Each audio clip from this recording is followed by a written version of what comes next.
चीन को हाल ही में दो मैसिव झटके लग चुके हैं। एक झटका तो भारत ने ही दे दिया है और दूसरा झटका उसको म्यांमार में लग चुका है, जहां उसका पोर्ट अब अराकान आर्मी के हत्थे चढ़ चुका है। बता दें कि भारत ने हाल ही में दो बड़े कदम उठाए हैं जो देश की सिक्योरिटी और डेवलपमेंट के लिए बहुत ही खास है। जहां पहले कदम में 1962 में हुई ऐतिहासिक गलती को सुधारते हुए भारत ने अपना अल्ट्रा मेगा एम्बिशियस प्रोजेक्ट यानी कि अरुणाचल फ्रंटियर हाईवे शुरू कर दिया है, जो कि 1637 से 2000 किलोमीटर लंबा होगा और इसकी कॉस्ट लगभग 2.42 लाख करोड़ रुपए होगी।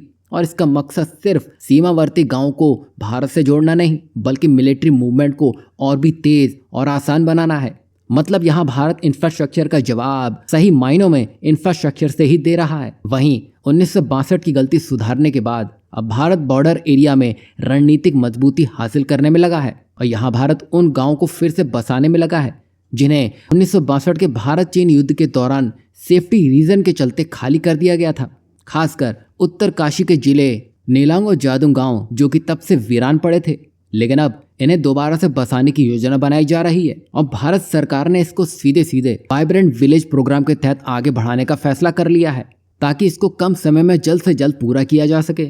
साथ ही इनमें से कुछ को टूरिस्ट डेस्टिनेशन के रूप में भी विकसित किया जाएगा जो सीधे सीधे भारत की सिक्योरिटी को ही दोगुना कर देगा। यही नहीं, 1999 के कारगिल युद्ध के दौरान भारत को ऊंचाई वाले इलाकों में बड़े विमानों को उतारने में दिक्कत आ रही थी। यही नहीं, तब भारत के पास AN-32 और IL-76 विमानी थे जो भारत की मिलिट्री के लिए लिमिटेड सप्लाई ही पहुंचा पाते थे। और इस पूरी समस्या को दूर करते हुए भारत ने C-17 ग्लोबल मास्टर का सफल परीक्षण इस इलाके में कर दिया है, जहां भारत तेजी से बॉर्डर क्षेत्रों में हथियार और जरूरी साजो सामान भेज सकता है। वहीं हाल ही में इसने हिंडन एयरबेस से उड़ान भरकर कारगिल में सफल लैंडिंग की है, जिससे यह साबित हो गया है कि भारत दिन और रात कभी भी बड़ी मात्रा में जरूरी सामान पहुंचा सकता है। आप देख सकते हैं यहाँ भारत ने चीन की ही रणनीति अपनाते हुए इंफ्रास्ट्रक्चर पर जोर दिया है, जो चीन के लिए एक बड़ा झटका है। भारत ने ये जो तैयारी की है, क्या आपको लगता है कि ये चीन के लिए काफ़ी है या भारत को अरुणाचल में भी इस तरह की डेवलपमेंट करनी होगी? वहीं दूसरी अपडेट में म्यांमार में चीन को एक बड़ा झटका लग चुका है। दरअसल चीन म्यांमार के क्याकफू पोर्ट पर एक नौसैनिक अड्डा और तेल गैस पाइपलाइन बना रहा था, जिससे उसे बंगाल की खाड़ी और मध्य पूर्व अफ्रीका के संसाधनों तक सीधी पहुंच मिलती।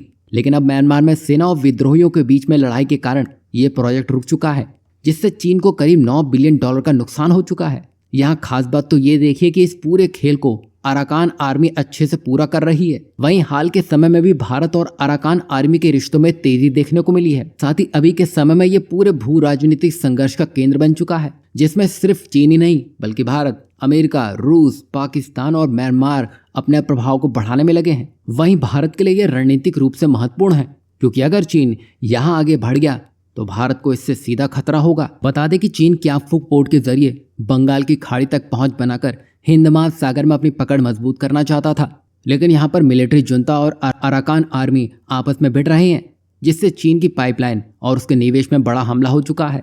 अब इन्हीं सब की वजह से उसके प्रोजेक्ट अब पूरी तरह से विफल होने की कगार पर पहुंच चुके हैं। वहीं बंगाल की खाड़ी में अब सिर्फ भारत और चीन की टक्कर नहीं बल्कि वैश्विक ताकतों ने भी इसमें शामिल होना शुरू कर दिया है। बता दें कि अमेरिका ने म्यांमार सरकार पर प्रतिबंध लगा दिए हैं ताकि चीन के प्रोजेक्ट विफल हो सकें।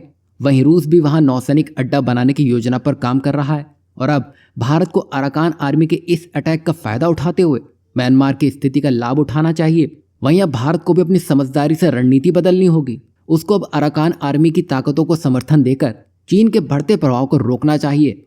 यहाँ आपको क्या लगता है?